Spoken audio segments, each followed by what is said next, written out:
High all government job aspirants, তোমরা সকলেই জানো সামনেই কিন্তু তোমাদের SSC group D group C apply শুরু হয়ে যাবে।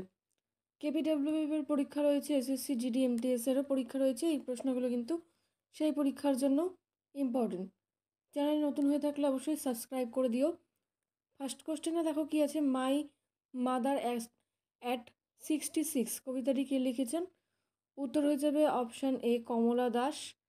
তারপরে রয়েছে দেখো, পশ্চিমবঙ্গের ব্র্যান্ড অ্যাম্বাসেডর হিসেবে কাকে মনোনীত করা হয়েছে? উত্তর হয়ে যাবে সৌরভ গাঙ্গুলি, অপশান সিতে অ্যান্সার আছে। নেক্সট কোশ্চেন কি আছে দেখো, সম্প্রতি মহিলা হকি এশিয়া কাপে কোন দলকে পরাজিত করে ভারত চ্যাম্পিয়ন হয়েছে? উত্তর হয়ে যাবে থাইল্যান্ড। ঠিক আছে, তো এটা কিন্তু 2023 সালে হয়েছিল। ঠিক আছে, তো সেখানে ভারত চ্যাম্পিয়ন হয়েছিল থাইল্যান্ডকে পরাজিত করে। ঠিক আছে।